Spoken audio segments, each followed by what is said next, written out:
اور حضرت علی کا فرمان ہے، امام المتقین، حضرت علی کے بارے میں اللہ کے نبی نے فرمایا، من کنت مولاہ فعلی مولاہ، جس کا میں مولا ہوں علی اس کا مولا ہے۔ اور یہاں مولا سے مراد دوست نہیں ہے، یہ ہم دوست کا ترجمہ کرتے ہیں آقا، سردار، جس کا میں سردار ہوں علی اس کے سردار ہیں۔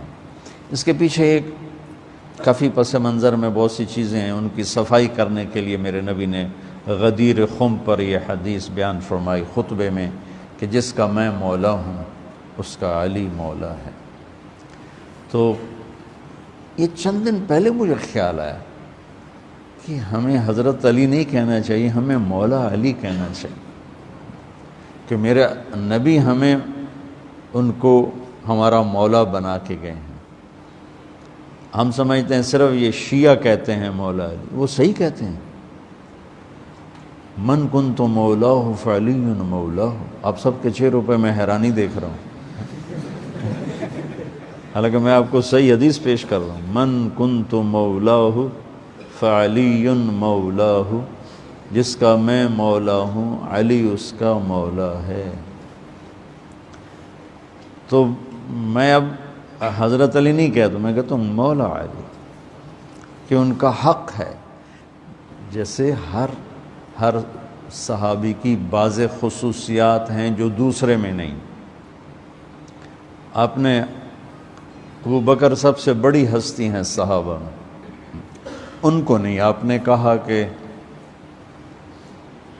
تو جنت میں میرے آگے آگے چلتا ہے۔ بلال کو کہا کیا بات ہے، جب جنت میں جاتا ہوں مجھ سے آگے آگے چلتا نظر آتا ہے، جزوی فضیلت۔ سارے لوگ پیدل چلیں گے، میں براق پہ چلوں گا، میرے نبی نے فرمایا، اور بلال میرے آگے سرخ اونٹنی پہ بیٹھ کے چلے گا، یہ جزوی فضیلت۔ جنت میں جانے لگوں گا تو جنت کی سواری کی لگام ایسے نیچے گرے گی۔ نیچے گرنے کا مطلب ہے کوئی ڈرائیور آئے گا، کوچوان آئے گا جو چلائے گا، تو بلال حبشی کو یہ رسی پکڑائی جائے گی۔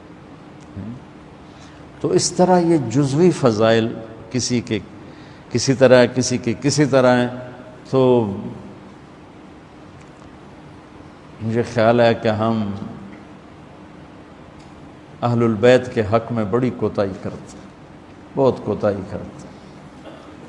ہم اللہ کے نبی کی اولاد کے تذکرے نہیں کرتے، اس سے ان سے محبت کی گرمی بھی نہیں پیدا ہوتی۔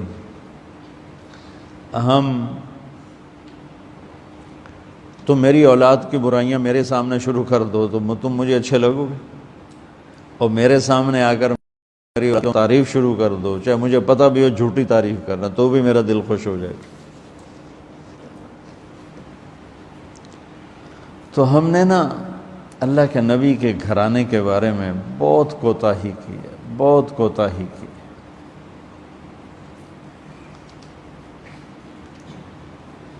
تو تم سنتے رہتے ہو، میرے ہر بیان میں اہل بیت کا تذکرہ ہوتا ہے، اور یہ میرا ایمان ہے کہ یہ میری بخشش کا بہت بڑا وسیلہ ہے اگر اللہ کے ہاں قبول ہوگی۔ ریاکاری میں مردود ہو گیا تو وہ تو الگ بات ہے، اور جو اس کا ہر فیصلہ حق ہے، لیکن اگر میرے اللہ نے قبول فرمایا تو میرے بیانوں میں میری سب سے بڑی متاع میرے نبی کے گھر کا تذکرہ ہے۔ میں اس سے اندر کی محبت سے بھر کے کرتا ہوں، اور اپنی کوتاہی پر اور امت کی کوتاہی پر استغفار کرتا ہوں کہ ہم نے اپنے نبی کی اولاد بھلانا تو کیا ہے، 60 سال میں کیا کر دیا، ذبح کر کے رکھ دی۔ مجھے حیرت ہوتی ہے کہ نبی کا نواسہ ہو اور ادھر سارے نامراد سور قسم کے انسان ہوں، اور پھر ان کے پیچھے لگ کے نبی کے نواسے کو ذبح کر دیا جائے، کچھ سمجھ میں نہیں آتا۔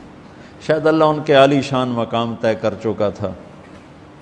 جب وہ سب ساتھیوں نے کہا نا کہ اب واپس چلیں، وہاں ابن زیاد آ چکا ہے، واپس چلیں، تو فرمایا کہ نہیں، مجھے جانا ہے، ان کا تم موت دیکھ رہے ہو، کیوں جا رہے ہو؟ کہا مجھے میرے اللہ کے نبی خواب میں ملے ہیں، انہوں نے مجھے کچھ بات فرمائی ہے، لہذا مجھے جانا ہی جانا ہے۔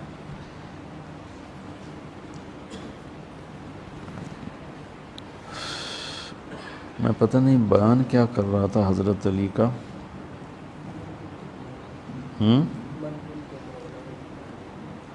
میں اس پر کوئی بات کہنا چاہتا تھا۔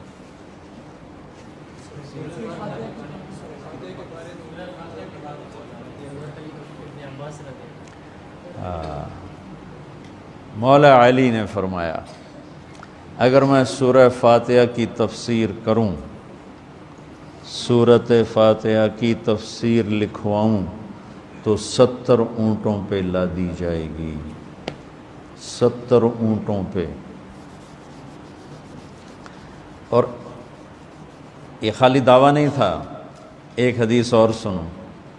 ایک دفعہ عشاء کی نماز پڑھا کے تشریف فرما ہوئے اور فرمایا آؤ آج میں تمہیں سورہ فاتحہ کی تفسیر سناؤں۔